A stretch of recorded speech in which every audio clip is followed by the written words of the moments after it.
بعض المواقف في حياتنا بتحصل في الوقت المناسب، بتخليك تسأل نفسك هو ايه هو الوقت المناسب؟ هو احنا عايشين في عالم افتراضي ولا ايه؟ تعال نشوف. بس قبل ما نبدأ، لو لسه ما اشتركتش على القناة اشترك وفعل الجرس عشان تجيلك فيديوهاتنا دايما.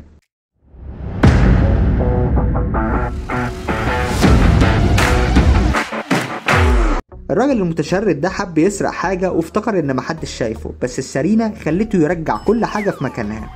ايوه ارجع كده. الطريقة دي هي الصحيحة عشان لو وقعت تقع وانت على وضعك وحافظ مركزك. ده ما وقعش، ده تكيف على الوضع اللي هو فيه.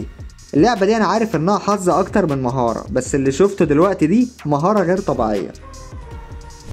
ايه احساسك وانت ماشي كده ويقع قدامك جزء من السقف قدامك على طول؟ المفروض تسجد في مكانك وتشكر ربك على اللي كان هيحصل. الراجل ده في تحدي انه يوصل الكرة في نقطة السنتر في الملعب. ازاي الكلام ده؟ انا بعد الفرمله المحترمه دي بنصح اي حد هيجيب تريلا يجيب نوع الفولفو، عشان دي مش فرامل، ده كأن واحد مسك التريلا وقفها بايديه. الحركه دي انا شفتها في فيلم ماتريكس. انا لو وطيت بالطريقه دي هيجيلي الغضروف، ربنا يديلهم الصحه.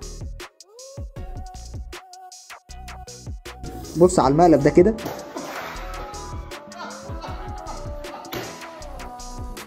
انت محتاج اكبر شوية من الفاس ده عشان تنزل الشجرة، بس ساعات الجري في المواقف دي بيكون الحل.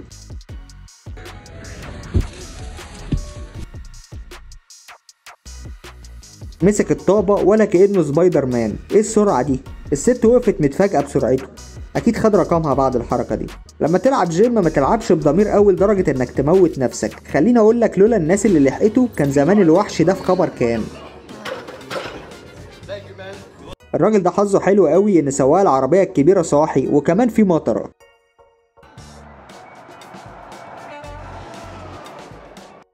بيقولوا دايما بلاش تضحك في وش التمساح، بس هتعمل ايه لو التمساح هو اللي ضحك في وشك؟ يا ساتر.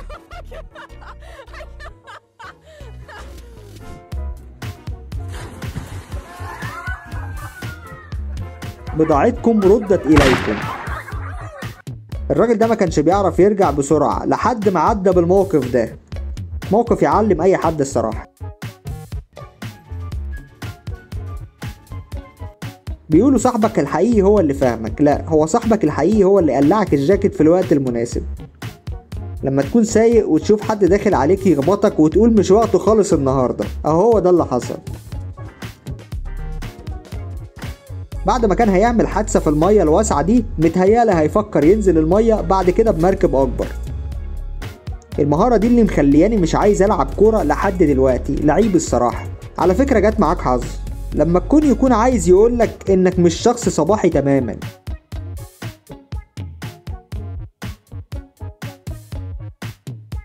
سرعة الرد الفعل هنا غريبة جدا.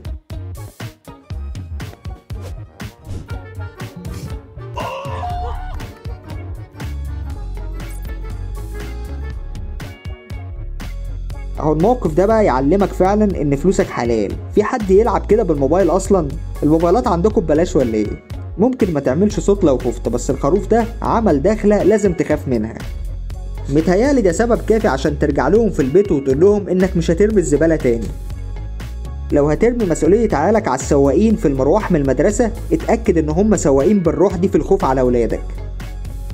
لما تكون عندك سرعة رد فعل زي كده، صدقني احسن بكتير من انك تكون لابس طاقية تحميك على راسك. بدل ما يعمل حادثة اخترع طريقة جامدة جدا عشان يفادي اللي قدامه. لو لعبها بايديه مش هتيجي بالدقة دي. لما تكون عايز تلعب رياضتين في نفس الموسم هتبقى عامل زي الواد ده كده.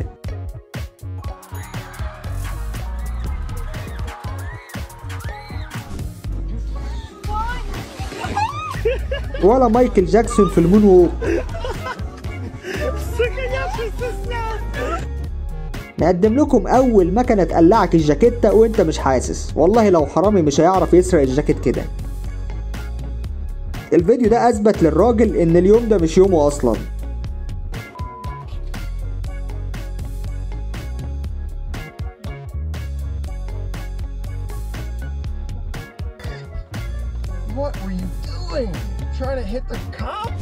اول مره اشوف حد يدخل الدخله دي في البنزينه. ايه يا ابن الحرفانه دي؟ الراجل ده كان بينه وبين ضياع مستقبله شوية هوا حرفيا.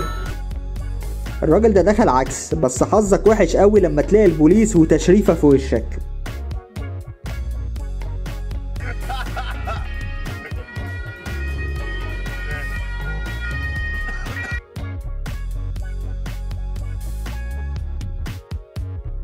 المفروض ينزل يسجد سجدة شكر لله دلوقتي، لما تكون داخل الحمام وتلاقي نفسك في السوبر ماركت بالغلط.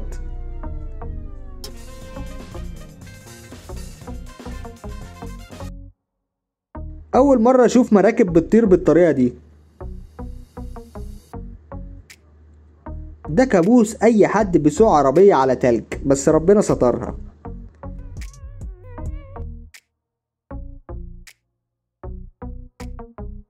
الشجرة اللي وقعت وراه دي سبب مخليني ما بسوقش عجل لحد دلوقتي. ايه لازمة الطعم لما يكون عندك ايدين بالسرعة دي؟ السمكة دي حظها وحش قوي وانها وقعت في طريق الراجل ده. عربية الرالي دي حظها حلو ان الفرامل كويسة، والا النتيجة كانت هتكون وحشة جدا. الست دي كانت على بعد ثانية من ان الشتاء يقتلها حرفيا. ايه ده كله؟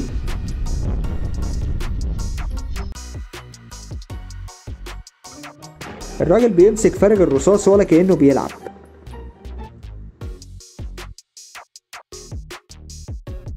الراجل ده اكيد حس بالحظ بعد اللي حصل ده، بس المرة الجاية ابقى البس خوذة بقى. الراجل حب يضحي بمستقبله في سبيل انه يلعب. انت شخص غريب على فكرة. الفيديو ده بيثبت ان الاباء هم الابطال الحقيقيين لولادهم.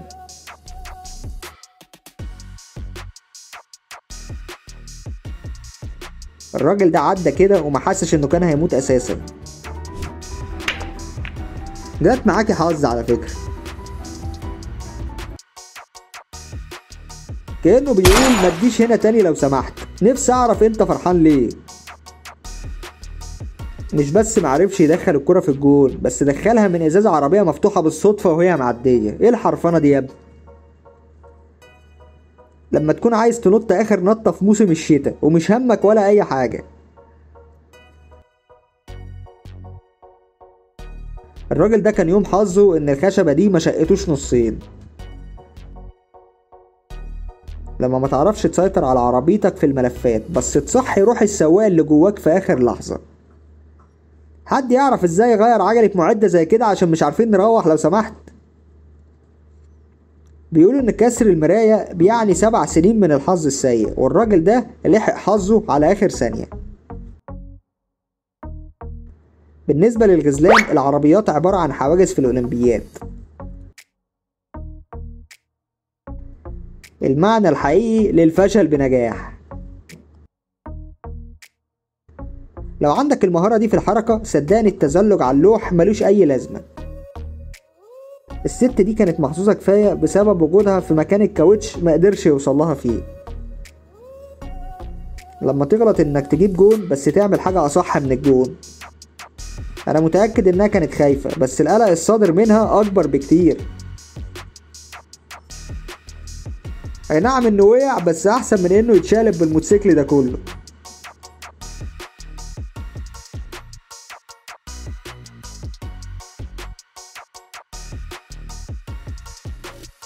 معرفش ايه احسن حاجة حصلت هنا من الاتنين، هل ان الناس دي موعدش عليها العمارة ولا ان الدفاع المدني معدي بالصدفة.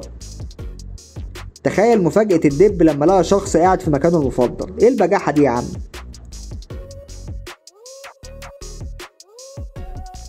صدقيني انت مش محتاجة لوح التزحلق ده تاني.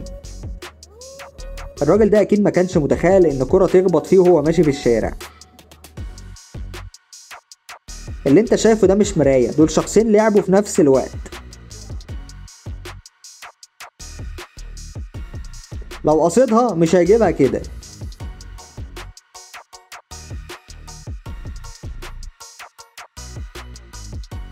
هتديك ملك يا هتديك كتابة. كنت بقول كده قبل ما اشوف الفيديو ده. المفروض ترفع القبعة للمتخرجين دول على اللقطة السينمائية العظيمة دي.